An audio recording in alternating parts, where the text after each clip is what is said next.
Hi YouTube, and thank you for clicking on this video. If you are new here, my name is Ari. I'm a licensed esthetician and I make videos about beauty and skincare, so if you're into that kind of thing, make sure you subscribe.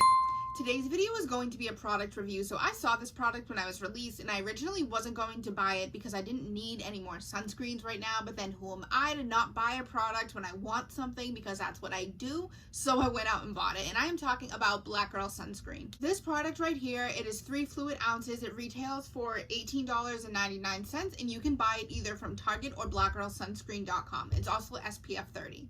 So let's just get right into it. So I ordered this from Target.com, but I did check out their website, and that is one thing I was super impressed with. Their website has so much information about this company, who they are, what they do, what they're trying to do. There's a lot of like Q&A sections about sunscreen and how I should be applying it, skin cancer, things like that. So I am all for skin education and sun safety education as it is. So I was immediately sold when I saw that, because I was like, not only is this company trying to come out with a good product for people, but they're also trying to help you learn. This product is cruelty free and it is vegan, which is a plus for a ton of people, and it is also reef safe. Reef Safe basically means that it doesn't have any of the ingredients in it that were killing the coral reefs because of tourism and so many people swimming in the ocean with sunscreen on. The chemicals in our sunscreen was killing away at that marine life. So the fact that it is reef safe is always a plus, because not only can you wear it and feel good knowing that it's cruelty free and vegan, but you're also not going to be hurting any plant life if you're going in the ocean. This company is Black owned, and I'm so excited to see a Black owned business really get into the sunscreen market and sun protection market. And the reason I say this is because like way too often people of color are left out of the sun safety conversation. The way commercials and marketing worked, they basically were able to convince people of darker skin tones that this product is not for you, you don't need it, it's not about you, basically stay out of it. And that's so unfortunate, because just because darker skin tones don't necessarily turn bright red and blister and peel from the sun like a fair skinned person would, it is still super important for those same people to protect themselves from the sun. That way they don't end up with skin cancer and things like that, because that can still happen. In the early 2000s, when tanning became really popular, both fake tanning and sun tanning, skin cancer went absolutely through the roof, just because so many people were in tanning beds and laying out in the sun. When that happened, we got a new wave of people who didn't want to be super tan and they wanted to protect their skin from the sun. And of course, because it's a company's job to figure out what the market wants and what the market needs, a lot of companies jumped on that opportunity to say like, hey, we make products with sunscreen, we make products with SPF, but they really failed to market to people of color. They were basically only marketing to those people who were either fair-skinned or who had already damaged their skin from the tanning beds during that time.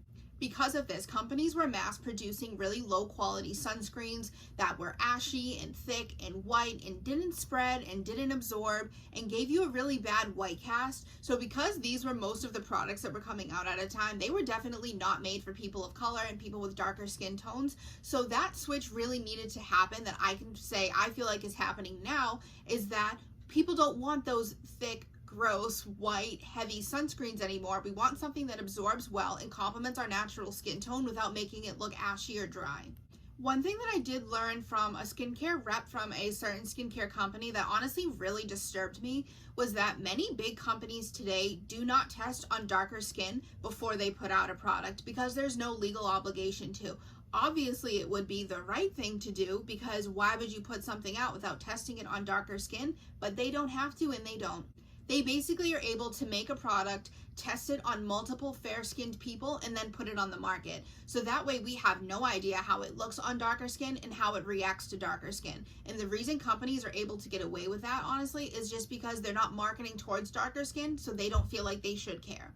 When companies aren't testing on darker skin, it honestly says to me that they don't care about their darker skin market and that they're not trying to meet the needs of darker skin people. So that's why it is so amazing to see a brand like this on the shelf that you know was made by someone who looks like you and by someone who's trying to help you out. I know that we've come a long way, like I said, since the early 2000s when everybody was tanning, but I just really want to overall spread the message that you can want to change your skin, in the sense that you could want more hydrated skin, more clear skin, more even skin, but you really need to start with the foundation of loving the color that you are. And I sound so like sappy, but I mean that genuinely. Loving the color that you are is so important, and it's really going to be the foundation of your life. And I just hope that if you take anything from this video or anything from all of my videos, is that That is going to be so important. Love the color that you are. There is a product out there for you. There is a brand out there for you. And there are other people that look like you and who love the skin that you're in.